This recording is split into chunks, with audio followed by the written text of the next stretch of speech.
Welcome back to Kitchen Wisdom with Arina Photography. Come on into my kitchen studio, grab a chair, and let's set the vibe. Crisp leaves swirling outside, the smell of cinnamon candles, cozy evenings under blankets, and yes, pumpkin spice everything. It's that magical time of year when pumpkins seem to take over our porches, kitchens, and even our craft rooms. Honestly, my house in October looks like a pumpkin warehouse exploded, and I kind of love it. Today, we're talking all things pumpkin magic. From the classics, carving jack-o'-lanterns that glow on the porch, to the crafty, no-carve creations that last longer and sparkle a little brighter. And I'll share a personal favorite, making these with my daughter. We've created everything from sparkly unicorns to mermaids covered in sequins to a panda pumpkin so cute it almost didn't make it to the front porch because we couldn't stop hugging it. So grab your coffee, maybe a muffin, and let's dive in. Before we even touch the pumpkin, let's talk about the mess, because carving and crafting pumpkins can turn your dining room into what looks like a pumpkin crime scene. No matter what project you choose, protecting your table, and honestly, the whole house, is step one. I always grab one of those cheap plastic tablecloths from the party aisle, the kind meant for kids' birthday parties with balloons printed on them. They're affordable, easy to tape down, and when you're done, you just fold up the whole gooey mess and toss it out. Saved me from scrubbing pumpkin guts out of my table more than once, and trust me, pumpkin slime is not a good look for your dining room decor. I also swear, buy disposable vinyl gloves. They keep your hands from turning orange, protect you from sticky pumpkin guts, and make cleanup so much easier. The first time I carved without them, my nails smelled like pumpkin soup for 3 straight days. My family swore I was part squash. Now I tell everyone, gloves are not optional, they're a sanity saver. Bonus tip, keep a trash bag right by your side while carving. Otherwise, those stringy bits somehow migrate across the house like they're on a mission to haunt you until Christmas. Let's start with carving, because this is the part everyone thinks of first when fall rolls in. Picking the right pumpkin really does make or break the project. Go for one that's firm, feels heavy for its size, and has smooth skin. Avoid the ones with soft spots or strange bruises. I once tried carving a pumpkin that was already a little soft, and let's just say it ended up looking more like a melted snowman than a spooky jack-o'-lantern. It was scary, but not in the way I wanted. Tools matter too. Sure, you can grab a big kitchen knife, but honestly, pumpkin carving kits are worth every penny. They're safer, easier, and the little saws actually work better than my chef's knife ever did. Years ago, I thought I'd be clever and free hand a design with my big knife. It resulted in a jack-o'-lantern with a crooked smile that looked like it needed braces. My daughter called it pumpkin with dental problems. Lesson learned.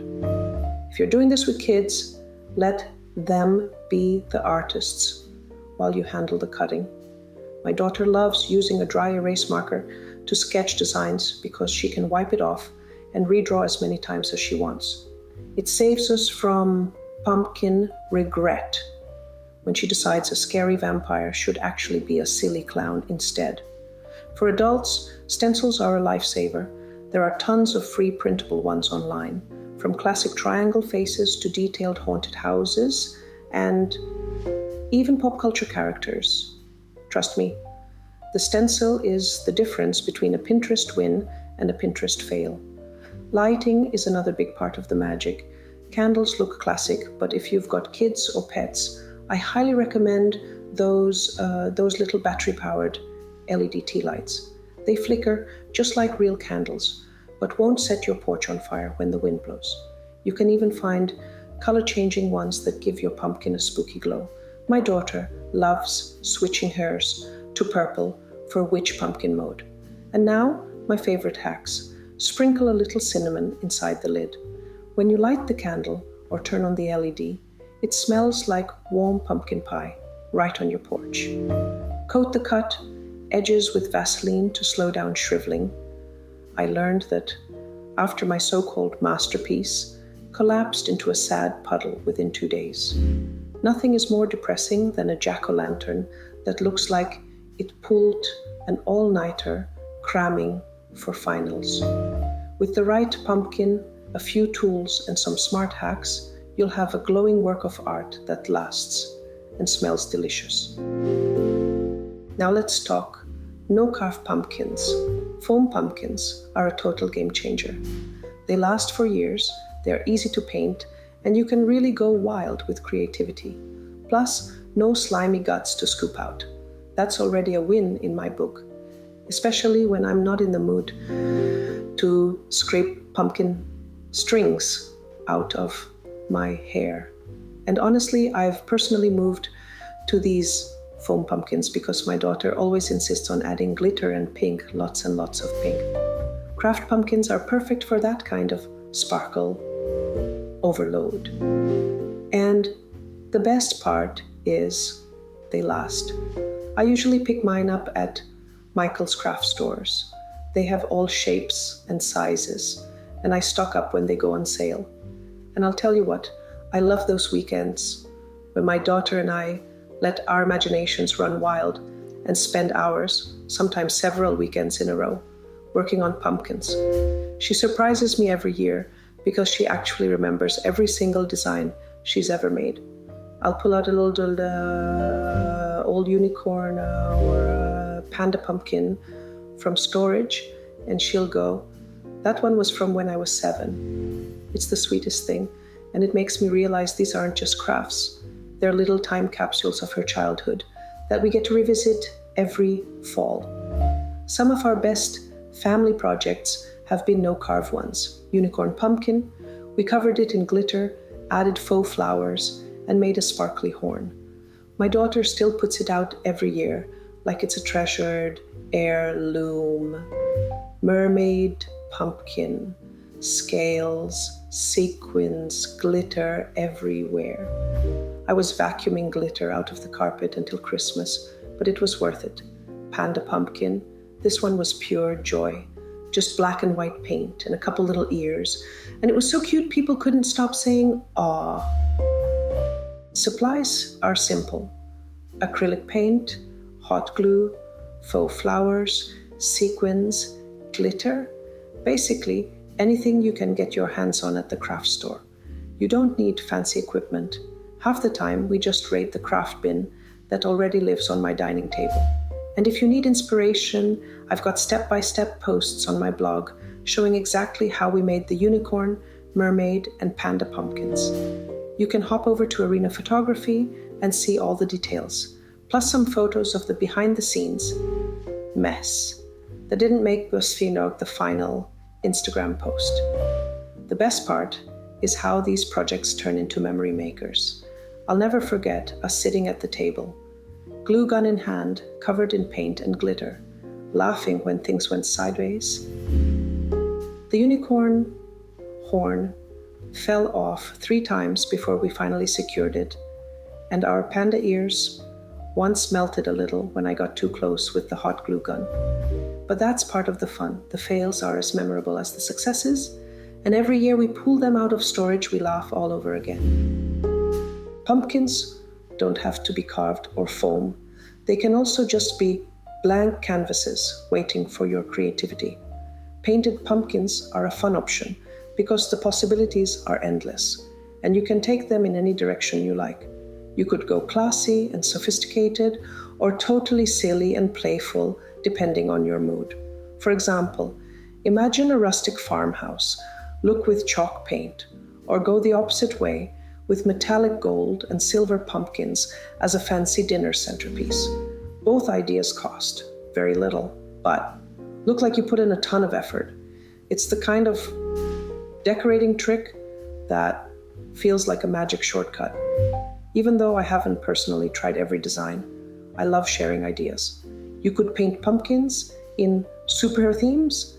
Think Spider-Man red with big white eyes, or turn them into princess pumpkins, like a glittery Elsa pumpkin that kids would adore. Cartoon faces, abstract art, polka dots, or even glow-in-the-dark paint for a spooky effect are all fun options too. The point is, pumpkins can become whatever you want them to be. And you don't need a ton of skill to pull it off, just some paint, brushes, and imagination. If painting isn't your thing, stickers or vinyl decals are an absolute lifesaver. Kids especially love them because they can slap on ghosts, bats, stars, or goofy monster faces in minutes, and no one ends up with orange hands. If you want to give them even more creative options, try suggesting superheroes, cartoon faces, or Disney princess themes. I haven't personally made those, but I can picture kids having the best time creating a Spider-Man pumpkin or a sparkly Elsa pumpkin. You don't need to be an artist, just some bright paint or decals and a little imagination. For grown-ups or anyone who doesn't want to mess with paint, there are still plenty of options. And these are ideas I'm tossing out for inspiration rather than things I've personally made. Imagine wrapping pumpkins in plaid fabric so they look like they're wearing cozy little sweaters, perfect for a fall dining table. Or think about tying ribbons, twine, or lace around them for a rustic but charming look. One cute idea is burlap bows around mini pumpkins placed on a tray with candles. So simple, yet it could pass for magazine photo shoot. The best part is that projects like these don't need to cost much. Most of the time you can grab clearance bin supplies, repurpose scraps of fabric, or raid your craft drawer, and within minutes you'll have pumpkins that look like you spent hours on them. And let's not forget pumpkin centerpieces. They're seriously underrated. Group a few pumpkins together, big ones, minis, maybe a couple of weird bumpy goats for character. Add candles, and you've got instant fall magic for your table. Toss in some greenery, dried flowers, or even pine cones, and suddenly it looks like you spent hours decorating. The truth? It's just pumpkins, a few extras, and a sprinkle of imagination. That's the beauty of it. You don't need a huge budget to make it look like you hired a decorator. Sometimes the best designs come from mixing things you already have, lying around with a sense of humor, a dash of creativity, and maybe just a little glitter that will follow you around until spring. So, as you dive into pumpkin season, remember, it's not about perfect lines, flawless glitter, or Instagram-worthy centerpieces. It's about the laughter when the unicorn horn falls off for the third time, the cinnamon-scented jack-o'-lantern glowing on your porch, and the little memories that stick long after the pumpkins are packed away. Whether you carve, paint, wrap, or bedazzle, give yourself permission to have fun with it. That's where the real pumpkin magic lives. And if you ever need inspiration or a step-by-step guide, you know you can always stop by my blog or YouTube at Arina Photography. I'll be right there, probably still sweeping up glitter from last year's projects.